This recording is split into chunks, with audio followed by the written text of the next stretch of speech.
We're talking about the value of catching a high ball and how to do it.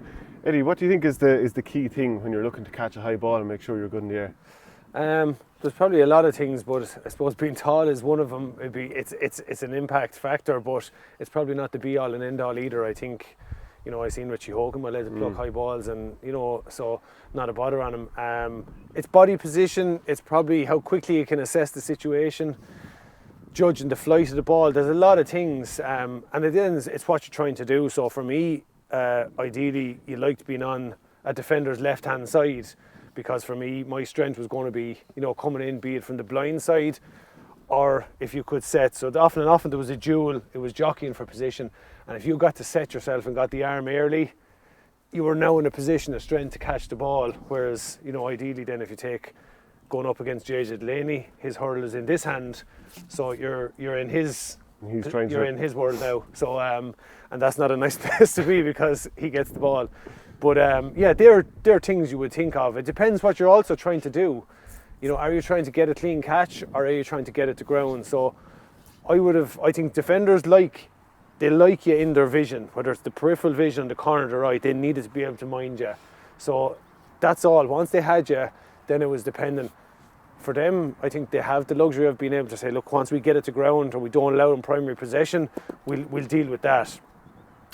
Sometimes it depended on the circumstances. If you had 2 or 3 lads there and you felt I can take it off them, you would maybe go back out behind. If there's 2 or 3 lads there, get off the ground and get your hurl to the ball, get it to the ground, and then you're gone. So if they're waiting, the last thing I would say is important is probably the trajectory that the ball is coming at.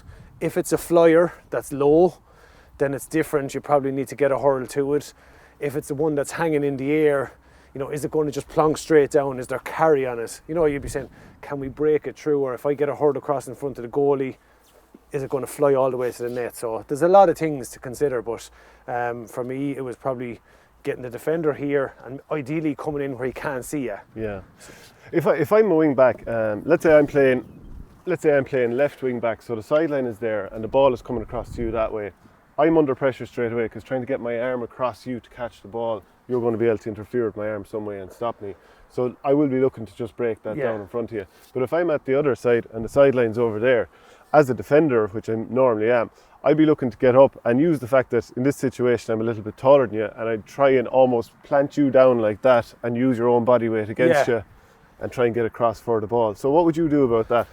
It's probably momentum is allowing you that. That's you. Once you get into your jockeying for position, so once you get the dominant position then or get the jump on somebody, I don't know, after that I used to struggle with that because I was no good at pulling on the ball, and you always got caught for frees if I did that.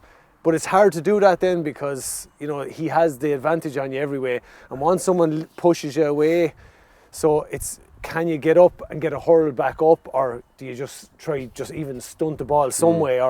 But I think usually once a defender gets the jump on you like that, that is the game of cat and mouse that develops underneath the ball, and if they get it, you're gone. So that's where the trick was.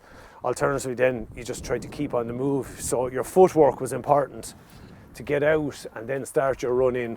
But generally for me, in that scenario that you just described, it's lights out. I think whoever gets into that dominant position, they have it. And close to goal then, I'll just put myself as the full forward for a second. If the ball is coming in high, I'm nearly going to want to just get you like that, so I can sort of catch and almost be ready to spin straight away. Is that something you would have done? Yeah, and again, it depends what you're going to do. Are you going to get off the ground? Because, I found some even Jermarkin, whoever, JJ are very good, but similar heights. So you had to try to get off the ground, or maybe Donica Cody or someone like that. So it depended if you got the stance on him. If you could, you're judging where it is, and just before both you to stand strong underneath, if you can get that much, now you're in a position of dominance. Alternatively then for a back, I suppose they have the luxury of just being able to they can just shove you or just balk you. The ball is on the ground now, it's a 50-50. But there is an element to that, and again, some lads, going in trying to compete high with Lohan or Dermot O'Sullivan, you weren't going to move them underneath that ball, so you had to think differently. It was maybe get around blindsided, come in on top. Sometimes that's all you wanted, was get it to ground and maybe something after that. But there's a lot of components again to that make it such a technical thing. But it's also thinking and then maybe practicing that a good bit, because it was an area that I was shocking poor at. But around 06, 07, it was an area that I really targeted, and it did improve a little bit. But it just gives you something more. Whereas other than that, I was just being bullied under high ball all the time.